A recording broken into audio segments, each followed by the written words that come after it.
La la la la la la la la.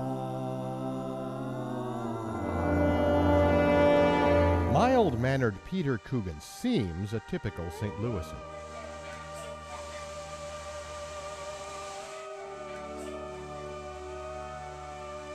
He could be anyone.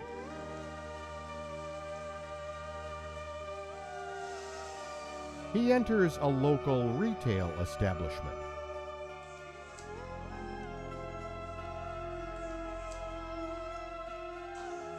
He examines the shopkeeper's offerings. If the others only knew. A typical day on a typical campus. Unsuspecting students go about their daily routine, unaware of what is about to happen. In this lair, Peter Coogan becomes Comic Book Man. Look at, say, chapter 2, around, say, page 8, page 9. If you're waiting for him to rip off his shirt to show a costume underneath, you're going to be disappointed. He's not a superhero. He teaches about superheroes. Everything about the superhero, if you get powers, you're going to become a better person, you're going to become a hero.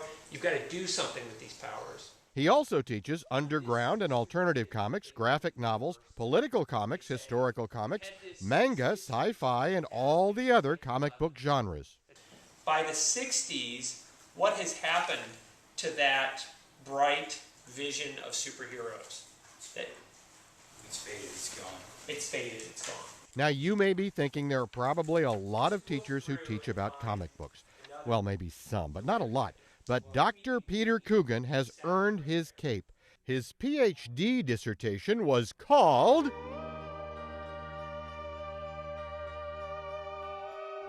some title, huh? At one point she says to Terry McGinnis, who's the new Batman, "You superheroes are so good looking." Later, at another university. This time, a big pop culture event. And Peter Coogan appears from nowhere. Your eye is pulled this direction. What's the natural direction for your eye to travel? This direction. This is unnatural. The language of comics is in the panels. The way the panels relate to each other can be used to construct meaning that can't be done in any other art form.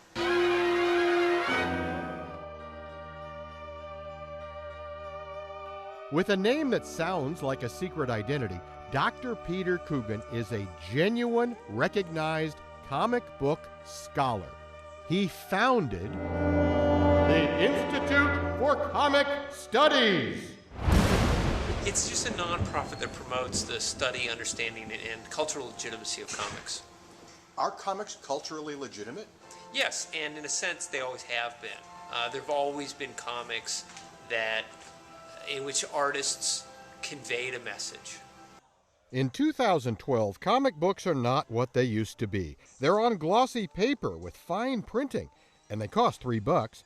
They're not just Biff Bam Pow anymore. They're just a normal art form. So let's treat them like a normal art form. They combine words and pictures in a different kind of language. Have they been ignored or poo-pooed in the past? They have been ignored, poo-pooed, and burned in the past.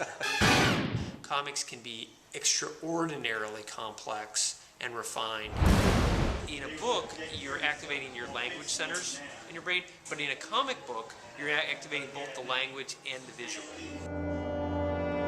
So when it comes to comic book knowledge, knowledge of comic books, we in the metropolis known as St. Louis can rest easy, knowing we have someone with comic book powers and abilities far beyond those of mortal men.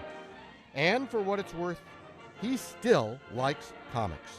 It's just that visceral, tactile nature of comics and looking at them and figuring things out. I still get a lot of joy out of comics. For HEC-TV, I'm Aaron Mermelstein. La la la la la la.